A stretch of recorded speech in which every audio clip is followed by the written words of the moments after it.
नमस्कार साथियों, मैं प्रवीण ठाकुर आपके अपने YouTube channel exam method classes में स्वागत करता हूं।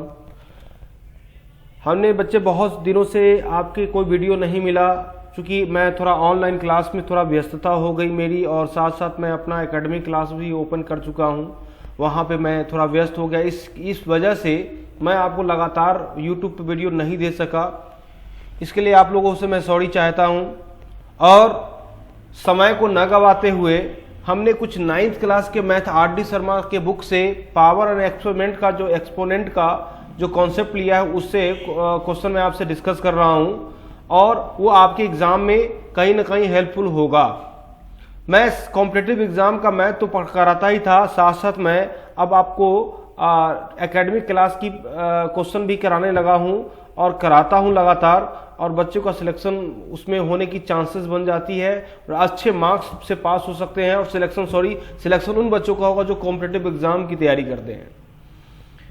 हमें जब ऑब्जेक्टिव एग्जाम की तैयारी कराता था तो, और कराता भी हूं, तो बहुत सारे बच्चों का ये कहना होता है कि सर मेरा जो मैथ है बहुत वीक है, आप उस समय क्यों नहीं मिले कि ताकि हम अच्छे से मैथ को कर पाते।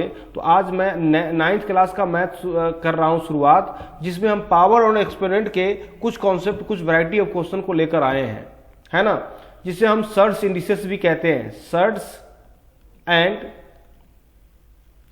इंडिसेस भी कहते हैं। कोई स्टूडेंट हमारे यूपी बोर्ड से होंगे, कोई बिहार बोर्ड से होंगे, कोई हिंदी पट्टी क्षेत्र से विद्यार्थी होंगे, उसके लिए हम कहते हैं इसको घातांक और करनी, घातांक और करनी।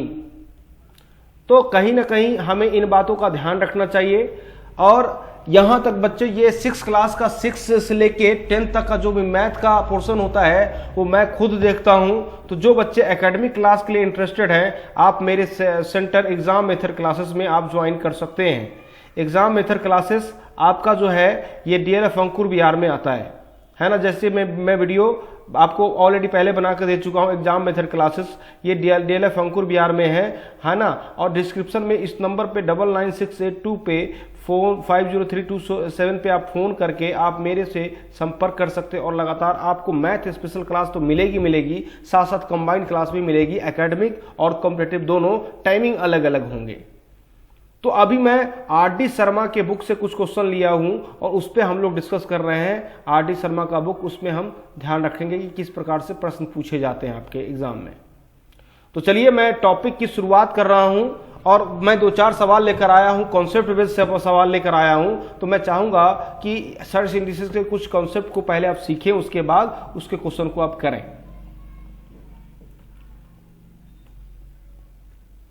ध्यान दीजिएगा बच्चे, यहां पे सपोज कर लीजिए a की पावर n है, a की पावर m है, तो यहां पे बेस सबका सेम है, बेस सेम है, तो पावर क्या होगा, a की पावर n प्लस m हो जाएगी।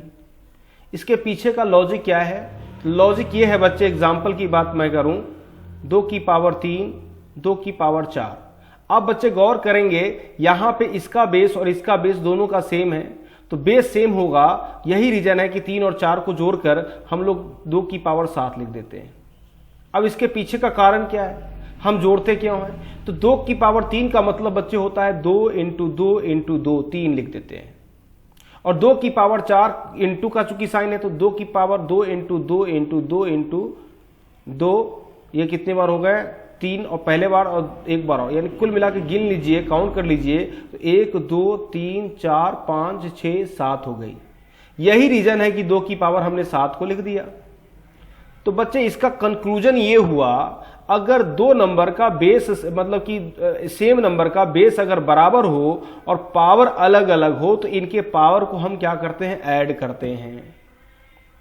अगर मैं a की पावर n है डिवाइड बाई a की पावर m है, तो हम लोग क्या करते हैं, a की पावर n माइनस m कर देते हैं, n माइनस m करते हैं। इसके पीछे का लॉजिक ये है, सपोज कर लीजिए 2 की पावर 4 है और डिवाइड बाई 2 की पावर 2 है, तो हम लोग 4 में से 2 घटाएंगे तो ये हो जाएगा कितना, 4 में से 2 गया तो 2 की पावर 2 हो जाएगी, और यही आपका आंसर बनेगा। इसके पीछे का लॉजिक ये है कि 2 की पावर 4 है और 2 इंटू 2 इंटू 2 इंटू 2 ये लिखेंगे 4 बार। और चूंकि डिवाइड है, डिवाइड का साइन अपॉन में हो जाता है, 2 इंटू 2, तो 2 से 2 कैंसिल होगा, ये से ये कैंसिल होगा, इसकी 2 कितनी बार आया, 2 बार आया, इसलिए हम 2 की पावर 2 लिखते हैं। तो आपको ये पता होना चाहिए, ये बेसिक कंसेप्ट है आपका। चलिए अगले कॉन्सेप्ट की ओर हम लेके चलते हैं आपको। सपोज कर लीजिए a की पावर n है, इसकी पावर n है, तो हम आपस में a को n मल्टीप्लाई करके ये रिजल्ट देते हैं। एग्जाम्पल ले लें हम, 2 की पावर 3 है, इसकी पावर 5 है, तो 2 3 और 5 का मल्टीप्लाई करेंगे तो 15 आएगा, 2 की पावर ओवरऑल 15 आएगी, है ना। तो ये कंसेप्ट आपका क्लियर हो गया। चलिए उसी के बाद हम कहते हैं इसका बहुत ज्यादा यूज होता है, a की पावर -n है, तो इसका मतलब होता है 1/n। एग्जाम्पल ले लें अगर हम, यहाँ पे 2 की पावर -3 है, तो इसका मतलब होता है 1/2 की पावर 3, यानी 2 की पावर 2 को 3 बार गुना करना 2 की पावर 3 कहलाता है। तो इसको हम 2 की पावर 3 2 इंटू 2 इंटू 2 लिखेंगे, तो यहाँ पे गुना करेंगे, तो गुना करने पे लिखेंगे 2 दूनी 4, 4 दूनी 8, यानी 1/8 आपका आंसर हो जाएगा, है ना। इसी हिसाब से a की पावर 0 होती है, तो इसका मतलब 1 होता है। जैसे सपोज कर लो कि 5 की पावर 0 है एग्जाम्पल के लिए, तो इसका मतलब 1 होता है। तो बच्चे बेसिकली ये कंसेप्ट जो है कहीं ना कहीं आपके लिए बहुत ज़्यादा मायने रखता है, बहुत ज़्यादा हेल्प करेगा आपको। इसलिए ये सारे कॉन्सेप्ट को अपने दिमाग में, अपने जहन में सेट कर लीजिए, और फिर मैं क्वेश्चन को लेकर आता हूँ किस प्रकार से प्रश्न आपके पूछे जाते हैं।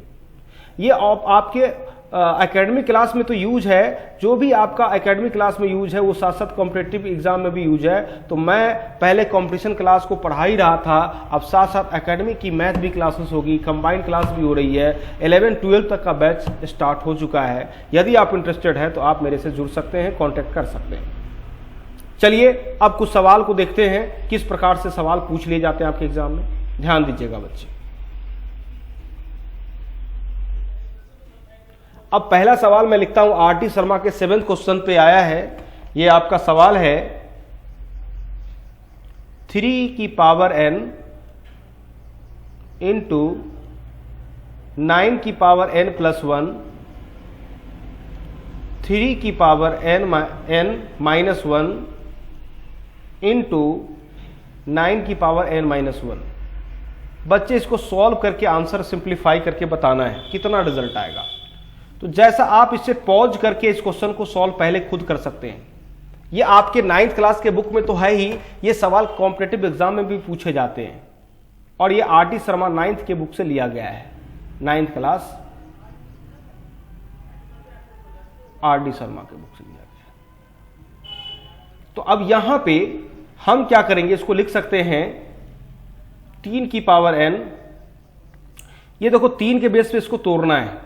अब 9 को क्या लिख सकते हैं हम, 9 को लिख सकते हैं 3 का स्क्वायर, और इसकी पावर n प्लस 1 है, ये हो जाएगा 3 की पावर n डिवाइड बाई 3 की पावर 1 इंटू 3 का स्क्वायर, इसकी पावर लिख सकते हैं n माइनस 1। तो गौर करेंगे यहां पे हमारे पास जो रिजल्ट आएगा वो क्या आएगा, 3 की पावर n, 3 और 2 और n का मल्टीप्लाई होगा 2n, और फिर 2 और 1 का मल्टीप्लाई होगा प्लस का 2 हो जाएगा, और अपॉन में 3 की पावर n डिवाइड बाई 3 की पावर 1, गुना करने पे ये 3 की पावर 2n माइनस 2 हो जाएगा। ये तो हो गई। अब इसकी बात, अब फिर अगला, चूंकि आप अगर एकेडमिक क्लास में अगर आप पूरा स्टेप में कमी करते हैं तो आपके मार्क्स डिडक्ट हो सकते हैं, इसलिए पूरे स्टेप को लिखना अनिवार्य होगा। यहां पे फिर हम लोग करेंगे 3 की पावर n इंटू 3 की पावर 2n इंटू 3 की पावर 2। यहां पे 3 की पावर n अपॉन में 3 की पावर 1 इंटू 3 की पावर 2n अपॉन में 3 की पावर 2 ले लेंगे। ऐसा आप कर सकते हैं, क्योंकि ऐसा पावर हमारे आ गए हैं इस तरह से, तो आप ऐसा कर सकते हैं। गौर करिएगा, अगले को इस सवाल को हम फिर से करते हैं। अब यहां पे बच्चे हम लोग देख रहे होंगे क्या क्या वैल्यू कट सकता है, उसको काट ले पहले। गौर करिएगा, ये 3n से 3 की पावर n कैंसिल होगा, 2 की पावर n से ये कैंसिल आउट हो जाएगा, है ना। अब हमारे पास ये फिगर बच गए ऊपर में, इसको हम ऐसे लिख सकते हैं, ये 3 का स्क्वायर था ही था, ये डिवाइड है तो ऊपर चला जाएगा, 3 की पावर 2 आ जाएगा और ये 3 ऊपर चला आएगा। तो कुल मिला के हमारे पास क्या आएगा, बेस सेम है तो पावर को हम ऐड करते हैं। बेस अगर सेम है तो पावर को ऐड करते हैं, यानी 2 2 4 और 1 5, 3 की पावर 5 और 3 की पावर 5 होती है 243। आप इसे आंसर कर सकते हैं, ये दोनों आंसर हो सकता है, 3 की पावर 5 भी कह सकते हैं या 2 की पावर इसका कुल मिला के 243 भी आंसर आप कह सकते हैं। तो ये ही आपका आंसर करेक्ट होगा। चलिए बच्चे, उम्मीद करता हूं आपको ये क्वेश्चन समझ में आ गया होगा। अब हम चलते हैं अगले सवाल में। अगले सवाल को देखिए किस प्रकार से हम लोग करते हैं। आइए बच्चे, अब अगला सवाल आपका आ चुका है आपके स्क्रीन पर। ये आर.डी. शर्मा के बुक से लिया गया 9th क्लास का सवाल है। ये इसको सिंप्लीफाई करके आपको आंसर बताना है बच्चे। कैसे करेंगे देखिएगा, 5 है, ये 25 जो है 5 का रिलेशन बहुत गहरा संबंध है। ये होता है 5 का स्क्वायर और ये होगा n+1। समझ रहे बातों को। अब यहां पे हम लिख सकते हैं 5 का स्क्वायर अगेन और ये 5 की पावर 2n। इसको ब्रेक खोल दिया मैंने। यहां पे आगे चलेंगे तो 5 की पावर 2n और इनटू में 5 की पावर 3। अब ये 5 का स्क्वायर होगा और n+1 हो जाएगा। क्लियर है, आई बात समझ में। अब इसको हम आगे चलेंगे तो लिख सकते हैं 5 इंटू 5 की पावर 2n, है ना, और इनटू में 5 की पावर 2। और यहाँ पे आगे चलेंगे तो 5 का स्क्वायर इंटू में 5 की पावर 2n। इसमें स्टेप हम कम नहीं कर, जैसे ऑब्जेक्टिव एग्जाम में हमें स्टेप लिखने की आवश्यकता नहीं है, लेकिन हम जैसे एकेडमिक एग्जाम में आते हैं तो हर एक स्टेप का नंबर मिलता है। अगर स्टेप छोटा करेंगे तो एग्जामिनर आपके मार्क्स काट लेंगे। तो 5 इंटू लिख सकते हैं 5 की पावर 2n और 5 की पावर 3 और यहाँ पे लिखेंगे हम 5 की पावर 2n और इंटू में 5 की पावर 2। अब बच्चे हमें गौर करना चाहिए इन सब में कॉमन क्या है। इस सब में हम देख रहे हैं यहाँ पे कॉमन क्या है, यहाँ पे 5 का स्क्वायर और 5 की पावर 2n कॉमन है, दोनों में है। 5 का स्क्वायर दोनों में यहाँ पे भी है। इसमें कॉमन क्या है, तो इसमें 5 का स्क्वायर और 5 की पावर 2n कॉमन दिख रहा है। तो हम इसको ऐसे लिख सकते हैं, ऐसे 5 का स्क्वायर बाहर ले लें और इंटू में 5 की पावर 2n ले लें। अब 5 का स्क्वायर ले लेंगे तो यहाँ पे 5 बचेगा, है ना, और यहाँ पे ये पूरा फिगर बाहर आ गया तो यहाँ पे 1 बचेगा। और ये रिजल्ट हम अपॉन में देखते हैं, इसमें क्या है, 5 की पावर 2n कॉमन है, अब 5 का स्क्वायर कॉमन है। तो इसमें से 5 का स्क्वायर कॉमन ले लेंगे और 5 का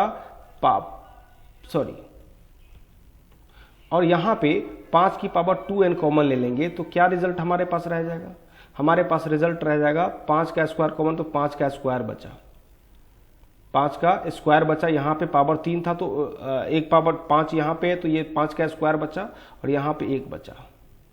तो हमारे पास रिजल्ट जो बच रहे हैं बच्चे, ये आपस में कैंसिल आउट हो जाएंगे। अब ये कैंसिल आउट होने 5 में से 1 जाएगा तो कितना बचेगा, 5 में से 1 जाएगा 4 होगा। और 5 का स्क्वायर कितना होता है, 25 में से 1 जाएगा तो कितना होगा, 24 होगा। यानी काटा पेटी करके ये आपके रिजल्ट जो है फाइनली 1/6 आपके आंसर हो गए। ये आपके आर.डी. शर्मा के बुक से लिया हुआ प्रश्न है।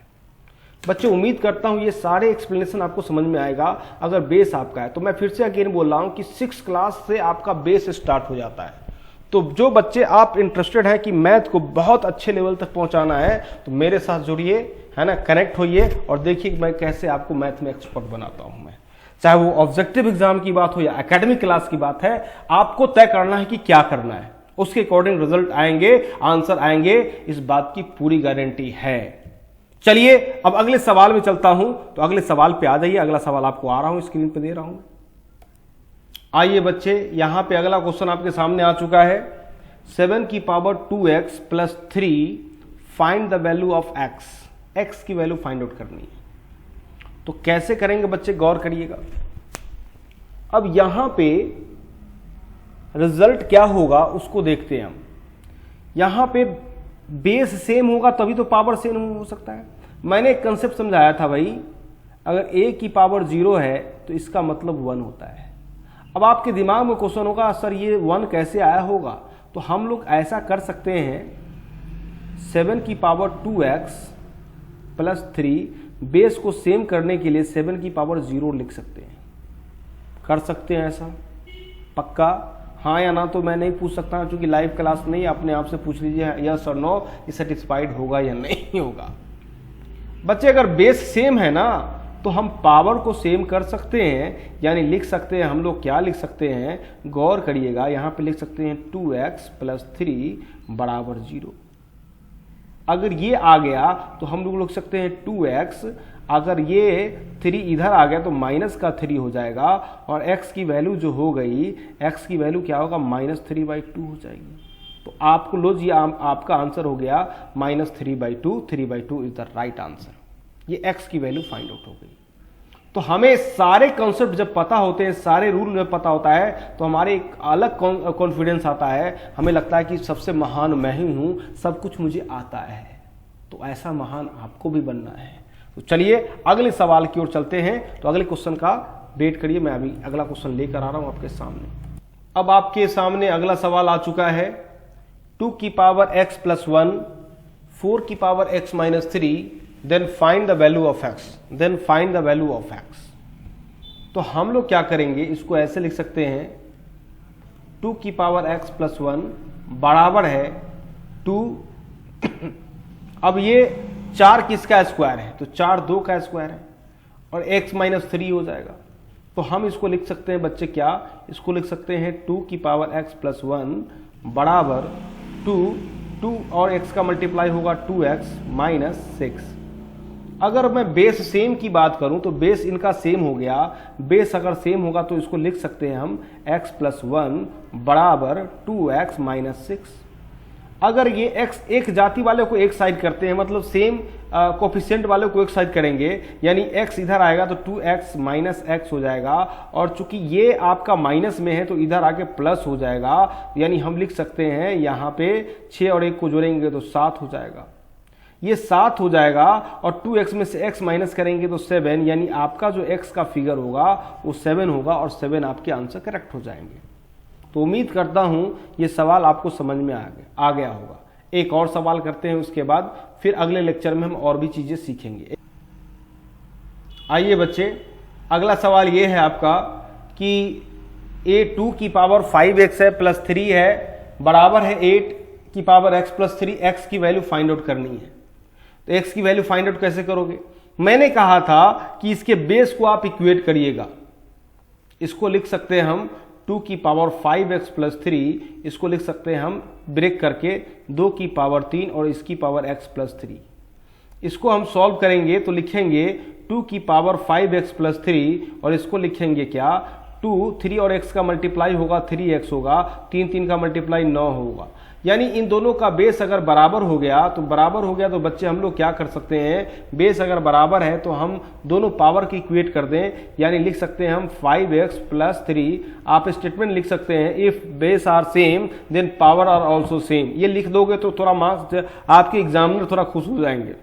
5x प्लस 3 हो जाएगा और 3x प्लस 9 हो जाएगा। अब हम x वाले फिगर को एक साइड कर लेते हैं। अब ये 5x में से अगर 3x इधर आ जाएगा और 9 में से 3 इधर ले आके माइनस कर देंगे, तो कुल मिला के हमारे पास जो होगा वो 2x की फिगर आ जाएगी, और 9 में से 3 जाएगा तो 6 हो जाएगा। और इसको काटा पिट्टी करेंगे तो काटा पिट्टी करने पे x की वैल्यू कितनी आएगी, x की वैल्यू 3 आ जाएगी, और 3 आपके आंसर करेक्ट हो जाएंगे। तो कुछ सवाल जो है आर.डी. शर्मा के बुक से लिए गए हैं। तो बच्चे लगातार अगर प्रैक्टिस करनी होगी तो मेरे साथ जुड़िए आप, है ना। मैं फिर से अंत में बताता हूं कि मेरे द्वारा यहाँ पे जो नंबर है उस पर आप कांटेक्ट कर सकते हैं, और आप लाइव क्लास के लिए भी आप जुड़ सकते हैं, ऑनलाइन भी और ऑफलाइन भी। मैथ के लिए आप ऑनलाइन ऑफलाइन कुछ भी जुड़ सकते हैं। आप मैथ की क्लास अगर चाहिए तो आप ऑनलाइन ऑफलाइन कुछ भी जुड़ सकते हैं। 9968250327। आप कॉम्पिटिटिव एग्जाम से लेकर क्लास 6 से लेकर आप कॉम्पिटिटिव एग्जाम तक की बात कर लें, चाहे वो एसएससी की बात हो, बैंकिंग की बात हो, है ना, एसएससी हो, बैंक हो, आप किसी भी एग्जाम के लिए, डीएसएसबी हो, है ना, KVS हो, आप किसी भी एग्जाम के मैथ्स और रीजनिंग के लिए आप मिल सकते हैं। लेकिन एकेडमिक की मैथ की बात करूं तो 6 से लेकर 10 तक आप कोई भी क्लास आप अटेंड कर सकते हैं। हमारे दिया इस नंबर में आप कॉल करके कांटेक्ट कर सकते हैं। ठीक है, तो आज इतना ही। सभी लोग खुश रहें, स्वस्थ रहें। जय हिंद, जय भारत। मिलते हैं अगले वीडियो में। Thank you so much. अपना ख्याल रखें, घर वालों का ख्याल रखें, और खासकर कोरोना फिर से बहुत अब उफान पे आ चुका है। कोरोना को शांत तो हम लोग नहीं कर सकते हैं, शांत हम कर सकते हैं कि अपने आप को सुरक्षित रखें, घर वाले को सुरक्षित रहने दें, और खुद भी रहें तो ज़्यादा सभी लोग ठीक है। आज इतना ही। Thank you so much. मिलते हैं next time. All the best. Thank you, take care, bye bye.